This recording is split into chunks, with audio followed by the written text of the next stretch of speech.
Bonjour et bienvenue à la critique exigeante pour cette review du début de Dragon Ball Daima. Donc, j'ai regardé les deux premiers épisodes.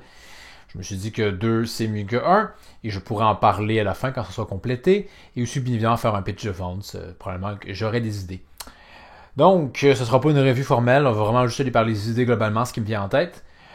Donc, pour résumer globalement, je vous cacherai pas que je me suis un peu fait chier. C'était pas particulièrement enthousiasmant, particulièrement enlevant. C'était pas particulièrement mauvais non plus.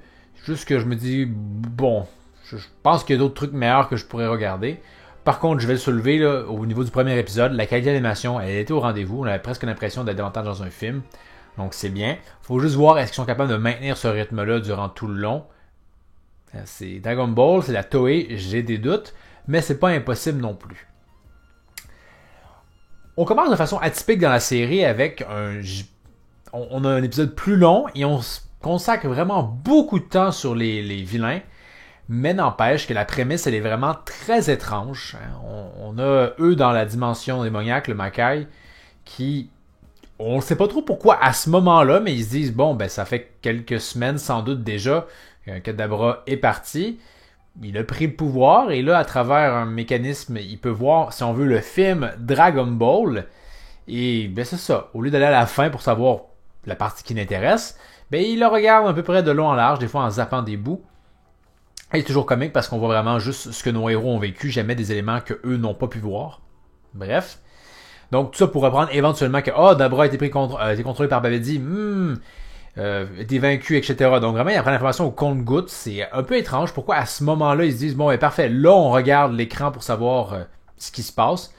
C'est un peu contre-intuitif. Et ce qu'on nous livre, parfois, des lignes là-dedans, c'est assez navrant, honnêtement. Là. On a Degisu, l'espèce de frère à Kaioshin, qui est surpris de la performance de Goku et Vegeta. Ils disent, mais c'est pas des gens du Makai, et pourtant ils savent voler, peuvent utiliser des projections d'énergie, et même semblent pouvoir faire de la magie. Il aurait eu la même réaction en voyant Freezer en action, non? Êtes-vous faible à ce point-là? Pourtant, Dabra avait à peu près la puissance d'un sel, en forme parfaite. Qu'est-ce qui se passe dans le Makai? Est-ce que vous êtes vraiment si faible que ça? Je sais pas, ça m'a vraiment laissé sur la touche. On le voit qu'il va réussir à vaincre un Dende, mais un Dende tout jeune, il y avait rien d'impressionnant là-dedans. Popo semble rien vouloir faire de plus, pourtant Popo n'est pas si faible que ça. Bref, il y a là dans l'enjeu où Dragon Ball Daima fait à peu près les mêmes erreurs que Dragon Ball Super, c'est-à-dire s'insère dans un contexte où tu peux pas aller vraiment de l'avant parce que t'es freiné. C'était le cas pour Dragon Ball Super, mais Dragon Ball Daima s'insère encore pire. Donc techniquement, entre Dragon Ball et Dragon Ball Super, qui était lui-même entre la fin de Dragon Ball, techniquement, on ne pourrait pas avoir de nouvelles transformations. C'est pas le but. On disait clairement qu'on est plus dans le comique. Mais je sais pas, c'est étrange comme choix. Mais bref, l'histoire des boules. Et bon, là, le Goma, qui est le méchant, veut aller sur Terre parce que son objectif, c'est d'utiliser Dragon Ball pour rendre Goku et les autres jeunes. Comme ça, il dit que c'est pas une menace. Encore une fois, est-ce que c'est censé être un hommage à Dragon Ball GT? Je suis pas sûr. Mais en tant que tel, même si c'est un hommage, ok, c'est pas original pour Katsu, à moins que c'est juste pour avoir une excuse pour avoir des personnages de Dragon Ball en mode chibi. Mais bref, pas fou du tout, surtout qu'on se rappelle que c'est pas cohérent. Shenron, techniquement, ne peut pas réaliser ce souhait. Il peut pas le forcer contre des gens plus forts que lui, et ils le sont pour la plupart, donc c'est...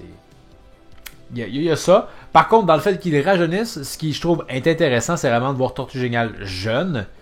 Dans le sens où c'est frappant à quel point, sans sa barbe, il a pas de chara-design. Honnêtement, on dirait Krillin avec encore moins de chara-design. Donc, c'est intéressant à quel point il est inintéressant jeune. C'est drôle presque. Bref, mais il y a ça qu'on peut soulever. Il y a aussi Popo qui est rajeuni qui a des cornes. D'accord. Pourquoi? Je sais pas, c'est un peu frappant. Mais bref, mais non seulement le vœu fonctionne par lui-même, mais tout ce qu'on fait pour y arriver est honnêtement poussif. On nous sort un Namek, en fait les Nameks sont originaires du Makai. Ok, fait que c'est comme fondamentalement des créatures démoniaques. Pourtant elles sont ultra pacifiques de ce qu'on en voit. Mais bref, un vieux Namek a des pouvoirs pétés, il a comme créé des Dragon Ball dans le Makai, mais il a créé aussi des guerriers. comme un mec qui pose des offres, mais bref, c'est bizarre. Mais pour pas que ces derniers soient utilisés, ok, mais là, il aide Goma en échange qui lui offre une plus longue longévité. Comment est-ce que Goma peut faire ça? On aurait pensé que c'est un vœu que les Dragon Ball pourraient exaucer. Et en quoi, justement, hein, le vieux Namek peut pas le formuler lui-même avec ses propres Dragon Ball, à moins que ses propres guerriers ne l'autoriseront pas à utiliser les Dragon Ball. Pourquoi est-ce qu'il aide Goma? Mais encore une fois, la récompense, mais il pourrait le faire lui-même. C'est assez étrange. Et l'histoire prend place à un moment où techniquement les Dragon Ball sont inactifs. Et pour réussir à les utiliser, ben on va juste inventer des choses. Mais on se pose la question, c'est que pourquoi pas juste faire ça à un moment où les Dragon Ball sont actifs? Vous auriez pu, c'est pas impossible. Je sais pas. Mais bref, le vieux Namek est capable de réunir les Dragon Ball même si elles sont inactifs. Rappelons que le radar ne détecte rien. Et en fait, on a même le culot de nous dire ouais, elles sont inactives, ça va être un peu plus difficile pour réussir à le faire 4 secondes plus tard. Est-ce que c'est finalement dur ou pas? Il faudrait un peu se décider. Il est capable de les réactiver pour finalement formuler le souhait. Mais ça s'arrête pas là. Mais en fond, on apprend que Shenron offre plusieurs souhaits aux habitués. Donc Goma n'a droit qu'à un seul souhait. Ça sort de où ça? C'est un peu étrange, encore une fois. Et, bref, les Dragon Ball se dispersent, mais on peut juste se dire, effectivement, pourquoi est-ce que le mec peut pas juste les réunir et forcer à nouveau leur activation? Ah, je peux pas le faire 2 fois de suite. T'as besoin de combien de temps? 5 jours? Parfait, dans 5 jours on recommence. Ça a pas été compliqué aller sur Terre, là. Fait que, il y a tout ça, là, encore une fois. Même dans Dragon Ball GT, le fait que... coudonc. J'entends de Garlic, mais c'était pas du tout son nom. Mais la bande à Pilaf, c'est ça. Réunissent les Dragon Ball. C'était quand même plus logique que tout ça. Fait on parle de la même idée de Dragon Ball GT si on veut, et on en ajoute encore plus on va dire incohérence. Rendu là, c'est un peu ça. Et c'est le souci qui est comique, c'est que finalement, Dragon Ball Daima ne veut pas, comme Dragon Ball Super ne voulait pas invalider Dragon Ball GT, mais on a 3 récits alternatifs maintenant. Hein? Dans Dragon Ball GT, Shibito, la fusion, est toujours là. Ils n'ont pas défusionné. Dans Dragon Ball Super, on nous dit que finalement, ils ont voulu défusionner et ils ont fait appel au Dragon Ball pour y arriver. Et dans Dragon Ball Daima, non, finalement, ils ont défusionné parce que Boo les a absorbés, parce qu'ils se sont dit, dans Boo, ça annule la fusion des potalaires, ce qu'on pouvait déjà un peu présupposer dans le manga de base. Fait qu'on a 3 faits alternatifs, fait qu'on a finalement 3 histoires alternatives. Faisant en sorte que, je leur ai dit toujours, la force des mangas, à mon avis, c'est d'être une histoire complète de A à Z, il n'y a pas de truc alternatifs comme les comics où éventuellement l'intérêt est moindre parce que tout et son contraire se sont déjà déroulés de 1000 façons différentes et on approche un peu à ce niveau-là avec Dragon Ball où il commence à avoir plusieurs histoires différentes qui ne peuvent plus coexister ensemble parce que ils s'aident pas, disons. Hein? Donc, le vœu formulé, tout le monde rajeunit, des moments sont un peu plus comiques. On comprend un peu la donne, on comprend que Dragon Ball Daima, et c'est toujours très étrange, mais c'est un peu dans la moulure de Toriyama, c'est-à-dire que ça s'adresse pas... Ça veut s'adresser à un nouveau public, d'une certaine façon, clairement. Et c'est vraiment étrange que la Toei aille dans ce sens-là, parce que si on regarde au niveau des films, Dragon Ball Broly, Super Broly, là, ça avait cartonné au box-office, et clairement, c'était pour le public cible de Dragon Ball Z, c'est-à-dire de la baston, etc. Donc, qu'avec Super Hero et Daima, on change complètement d'auditoire pour quelque chose qui, j'imagine, fonctionne moins bien. Je suis un peu surpris. En fois, ça peut être bon, là, mais j'ai pas l'impression que c'est une œuvre qui s'adresse vraiment à des fans de Dragon Ball.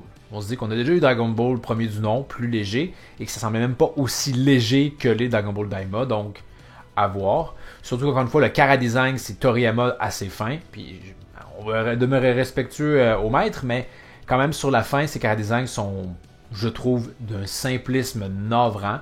Si on prend par exemple Glorio dans l'épisode 2, si je dis bien son nom, on dirait un des soldats de Bojack, mais t'enlèves tout le chara-design pour en faire la version la plus épurée.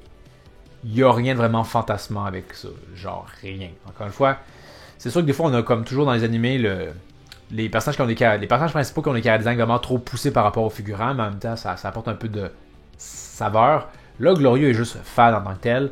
Pareil pour Goma, c'est pas ouf. C'est mieux, mais c'est pas un méchant. C'est comme si Pilaf était vraiment la grosse menace durant tout un arc, puis qu'on voulait vraiment le faire croire qu'il est une menace. Non, on joue davantage vraiment dans l'humour, le gag, etc. Et c'est pas à ce quoi on est habitué dans Dragon Ball, surtout que ça se veut la suite de Dragon Ball Z avec Boo et c'était très sérieux.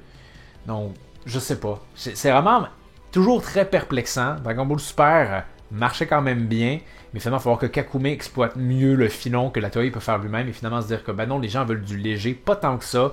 Les chiffres, à mon avis, sont pas à l'appui. Donc, bref, c'était regardable. Est-ce que c'était fou? Non. Je vais probablement regarder la suite quand même parce que c'était pas trop de la merde. On en parlera plus tard quand la série sera complétée, mais pour l'instant, est-ce que Dragon Ball Daima prouve qu'il était nécessaire? Pas du tout à mon avis. On a une bonne qualité d'animation, je le répète, mais la seule chose positive que je peux donner à la série, c'est qu'on dirait que Piccolo va s'intégrer au Goku Vegeta Show d'une certaine façon.